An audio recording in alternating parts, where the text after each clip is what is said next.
I am speaking today with Krzysztof Jotko, fighting at Oktagon 74, August 9th in Prague, Czech Republic. The middleweight Gamechanger tournament continues. Obviously a big fight, so let's start there. How's camp been going ahead of this one? Hey, what's up, everyone? Krzysztof Jotko right here.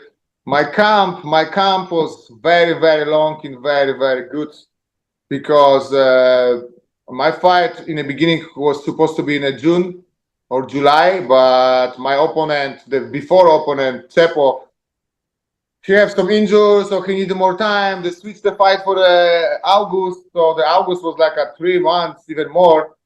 So my friend Josh Silveira, who was fighting in the PFL with the Fabian Edwards, so he asked me to help him.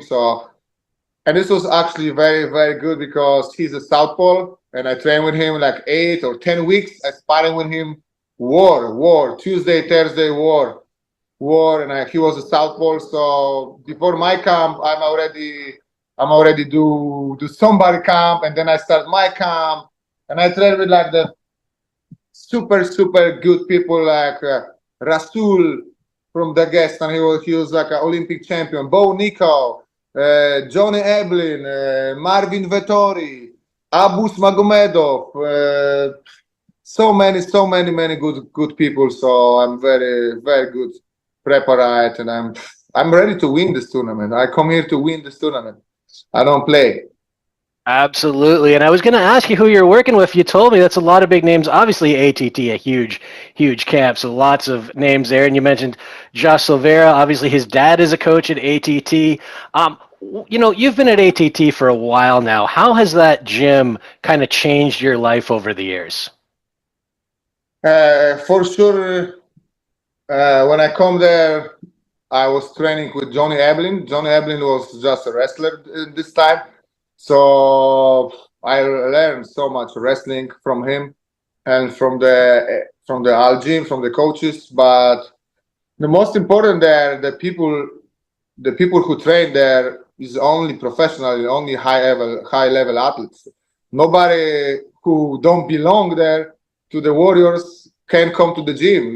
We just train with the professional and very good people, and that's why it would change me, and that's why it make me to win this tournament.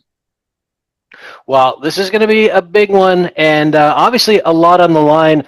I want to step back for a moment. I think plenty of fight fans know you from your UFC career, of course, but here you are in Oktagon now, a promotion that's heavily invested in Europe. They've got a lot of money on the line.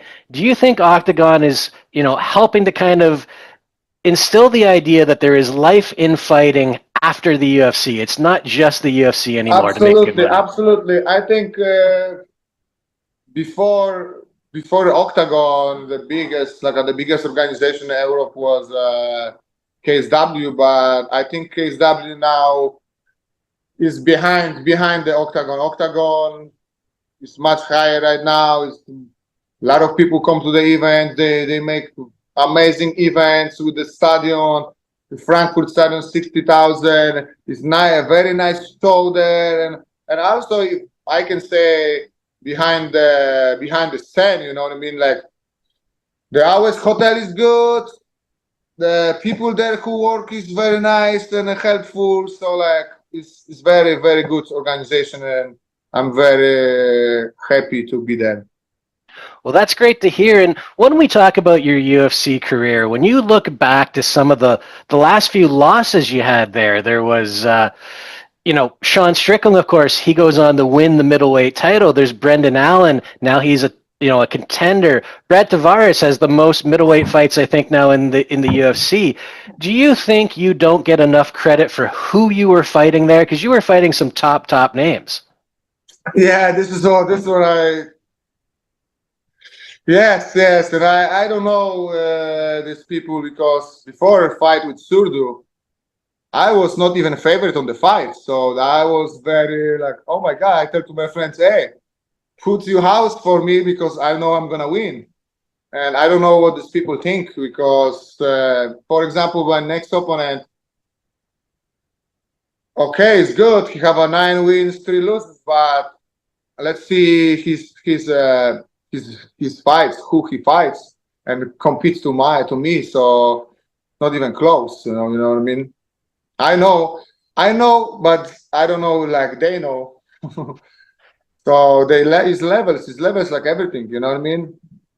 So I showed him the last time. I come there for the first fight.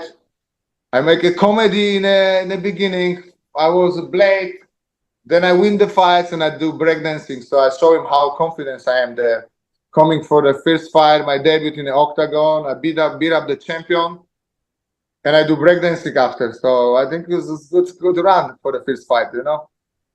Kind of brings me to my next question. When we look at Marek Mazuk, yeah, he's got 9 wins. I think 7 of them KO by TKO. He's got a win over David Zawada, who's been around for quite a long time. But, when you look at the experience, you have 3 times as many fights, and a lot of those did come at a high level. So how important is that experience in this? Important is I know now who I am, and now I know I believe myself, and I know I'm gonna win this tournament. And this is what I can tell you. You know, it's nothing different to say. You know, the guys they need to already just know and be with, just live with this. You know what I mean? This is what I'm looking for. So they need to live with this. Like I'm gonna be the champion, then I'm gonna win this tournament. Well, it's all about the confidence. When you look at Marek, what do you expect to see from him in this fight? Where do you think his strengths are, and is there anything that you have to watch out for? I think the one thing what he have his hands. You know what I mean? He's like a boxer guy. He just go wild, and it's not too much technical. He just go overhands, and I don't know. I'm a so much different fighter. Like he was fight. I can take you down. I can do jiu-jitsu with you. You can't take me down because if you take me down, I'm gonna get up every time. So it's a little different game for me because if he start to rush me, I'm gonna take his ass down. So I don't know how he gonna come to me, how he wanna fight me, but I give him a lot of different looks in this fight. Well, training with the likes of Eblin and Josh Silveira, obviously your wrestling is going to be on point there. I want to ask you about the tournament, though, itself. When you are in a tournament like this, are you paying attention to the other fights, who you might fight later, or do you leave that until after your fight? You get the win, and then you start scouting opponents. You know what? In the beginning, I check these fighters who I with in the tournament, and I see a couple fighters who can be more difficult, like another one. And one was the Penas, but Penas is out already.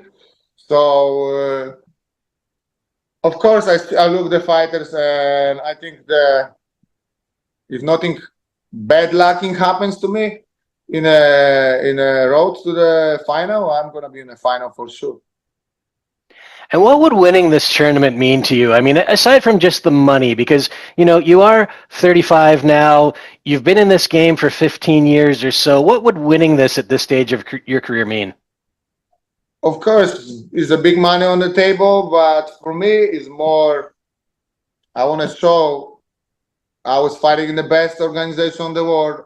Okay, I have a lot of problem with my health being in a UFC. That's why I don't get another contract, and I never got a chance to be in the top to get that belt. So now it's like you say, I'm 35. My last couple years fighting maybe. So I'm very motivated to be a champion in this organization. And I was going to ask you that because some guys go into their 40s. Do you think this will be your last couple of years, or do you think you could maybe go longer if things go well? You never know. You never know. I don't say no, but we're gonna see after the tournament's done. You know what I mean? I have already some call from some American organization. They want me to fight, but now I'm in the Oktagon in one of the best tournaments, so I'm stay there to the end. Absolutely. And, excuse me. Probably the silliest question I'm going to ask you today, but you mentioned the breakdancing earlier, and I know before you were a fighter, you were also very into breakdancing. How much do you still keep up with breakdancing? Like when it was in the Olympics, were you watching the breakdancing? Yeah, we're watching, and I don't know, the Olympics was not even close for this breakdancing what I was learning and what I was seeing my eye, like Korean, French, Japan. I know, I still remember and I still know the team who was dancing, the breakdancing, like Gambler, Korea. They do like the unbelievable things, and the Olympic was a little bit very low level. I don't know how they pick up these people. Well, I think you made the right career move in the end. It's worked out very well for you in fighting. Normally, I would ask about your future and what you want to do next, but we know right now that you are in the tournament, so I'm not going to ask you about that. The tournament is your future for the time being. I will ask you, though, give us a prediction for your fight August 9th in Prague. How do you see this playing out? So I go there. I don't want to get hit. Boom, boom. I'm gonna push him, press him. He's gonna rush me. I'm gonna take him down. I'm gonna take his back, and I'm gonna choke him. Probably second or third round. Calling for the submission. I love it. Krzysztof, thank you very much for the time today. Really appreciate it. Looking forward to this fight. Big card, August 9th, Czech Republic, Oktagon 74. Best of luck in the fight. Thank you so much. Thank you for your time. Absolutely. You have yourself a great day. Hopefully we'll talk to you again before 7 years passes, man. Yes, sir. I hope so. Have a good one. You too.